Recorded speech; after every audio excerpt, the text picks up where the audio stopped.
Hey guys, it looks like my camera's jumping around. I hope you can't really see it, but I think it's doing something weird.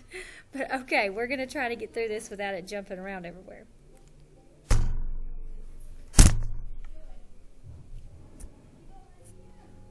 I fixed it. Sorry guys. Okay, let's get done with our lesson today. I'm sorry. Alright, so our lesson today, we are going to work on something called figurative language. And we've talked a little bit about figurative language already this year. But figurative language just means when you say something, but it doesn't mean what you say. Some examples of figurative language are idioms and similes. We've talked a little bit about idioms and similes this year. So let's go back over what an idiom and a simile are, and we're going to practice them in our book because our poem, Harlem, has a lot of similes in it. So we're going to practice that. Alright, so the first one we're going to talk about is an idiom. What is an idiom? I bet a lot of you know what an idiom is.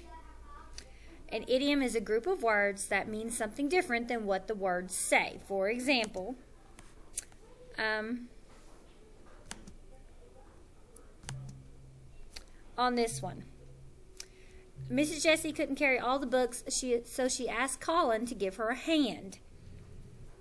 You know, oh my gosh, Miss Jessie wants Colin to cut off his hand and give it to her. No, that's not what that means. If somebody says, give me a hand, that just means what? Exactly. It means help me. Give me some help, not give me your actual hand. That is an idiom. Here are some other ones. Ran like the wind. Yeah, you guys know what that one means. A piece of cake. Yeah. On the fence. That one might not be one you know. The boy was on the fence because he couldn't decide if he should tell Jeremy about the pie or not. Yeah, on the fence means you can't decide. If you're on the fence, that means you're trying to choose. Had a heart of gold. We talked a little bit about that. Went out on a limb. Yeah, went out on a limb, if you read the sentence, it means you tried something even though you weren't really sure it was going to work. You went out on a limb, you kind of tried something new and different, and it probably worked. Alright, so idioms. Most of those you guys know. You've heard them, you say them a lot. Miss Zoe is going to pause this video, and you're going to watch a real short little video of a boy that made some idiom videos so you can see kind of some funny idioms. And then there's a page you're going to practice in the book on idioms, okay? Alright, so Miss Zoe's going to pause it in just a second. You're going to watch the video about Jake and all the idioms that he's doing. Then you're going to do this page in your book. And then she's going to restart this video, and we are going to talk about similes, okay? Alright, so I'm going to let Miss Zoe pause the video, and I'll see you back in just a minute.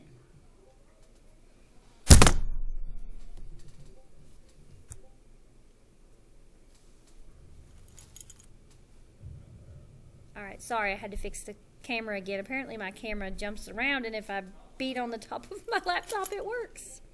You never know. Okay, don't try that with your laptop.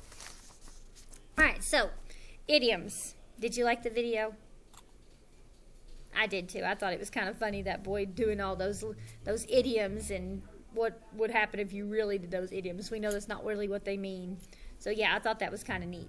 And you all know all about idioms. So let's talk about a simile. Now, we did talk about similes already once this year, but let's go back over it real quick and make sure we remember what is a simile so that we can do some more practicing with them. Alright, so similes. A simile, remember, similes are kind of like idioms.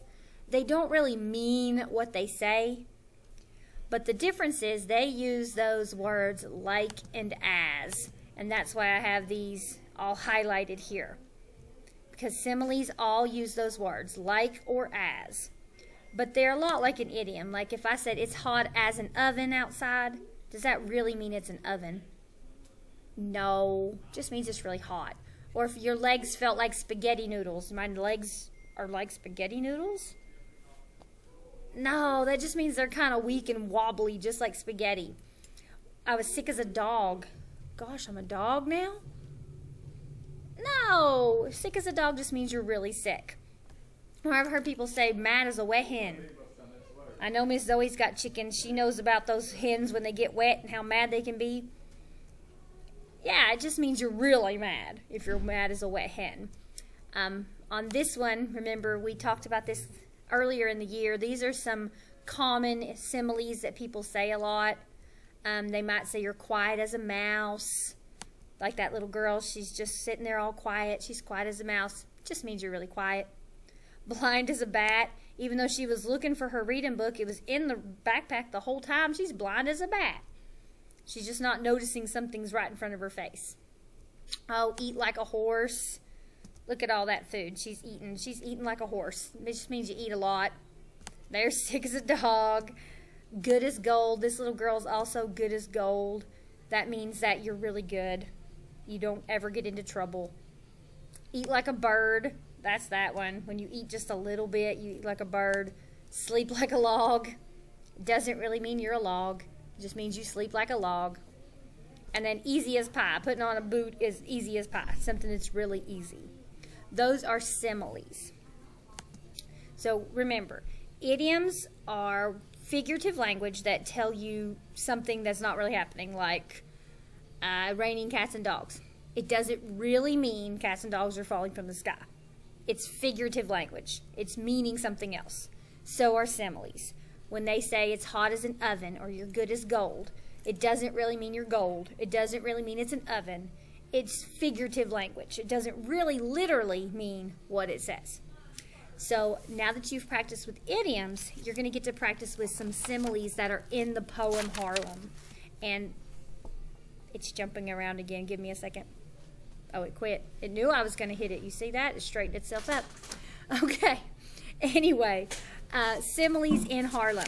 So if you'll look at the next pages Ms. Zoe will tell you to look at, it lists all the... It's doing it again. Okay. Sorry. It lists all the similes that are in the poem, and you're going to talk about it with your group. If you can work good, you get to work with a group. You get to talk about it with your group and try to figure out what the similes really mean, because Harlem does have a lot of similes in it. So I'll let you work on that, and if you need any help, Ms. Zoe's around to help you, and I will see you all later. Remember, you better be as good as gold today. Bye, guys.